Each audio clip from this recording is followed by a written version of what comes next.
Hey, sixth graders, we are in for another exciting lesson on Greek and Latin roots. And this week we are talking about the Latin root ject and jet. And ject and jet mean to throw.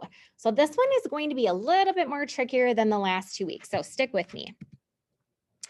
Ject and jet we have lots of different examples. Again, your job is to choose between 3 and 4 of these to fit in your notes. Make sure you're writing down the word as well as the definition, because some of these, especially in this lesson, are a little bit more tricky. So let's start.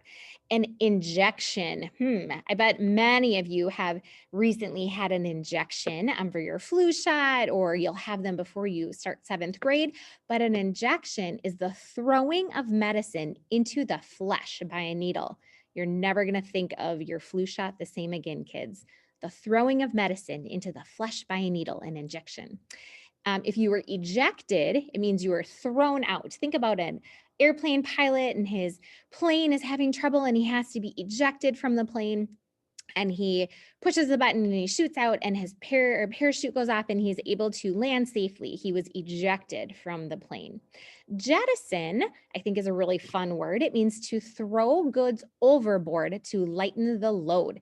So someone who is on a giant passenger ship, they have hit an iceberg and they are sinking and they need to lighten the load so that they don't sink as quickly. They might jettison goods overboard to make their boat a little lighter.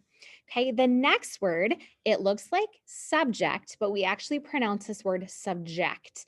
And if we're going to subject someone to something, it means to throw under another person's power. So I will subject you to the evil queen's power. The next word, dejection. If you are feeling dejection or if you feel dejected, it means that you're just feeling really down in your spirit. So it means being thrown down in spirit. The next word, trajectory. Maybe you've heard this word in science. It's the curved path of an object when it's thrown into space. So think about the trajectory of a football as it's being thrown from the quarterback, or a baseball flying through the air. The next word, rejected, means thrown away as useless or unsatisfactory. I'm thinking about, if I'm going through, my kids' dirty socks, and maybe a pair has holes in them, they would be rejected. We would throw them away because they're no good anymore. The next word, you might think of it as project, but we're going to pronounce it project. In choir or in general music, you may have heard your teacher say you need to project your voice, and it means to be loud with your voice, to throw it forward. The next word is actually one of the 8 parts of speech. You guys maybe have heard this word, an interjection. An interjection is a word thrown into a sentence or conversation. Wow, pop, bang, woof. Use those as interjections, okay? The next word is projectile, and a projectile is something that's thrown through the air. So you might have heard somebody say, watch out for the flying projectile, just something that's flying through the air, okay? So these words all fit the Latin root ject or jet, to throw. So your notes at this point should look like this. You're in that 3rd set of notes for Greek and Latin roots. So in the center is where you're going to have ject or jet listed. In the upper left-hand corner, you have the definition, throw or to throw. In the examples, you've listed at least 3 or 4 words that fit this Latin root with the definitions of them.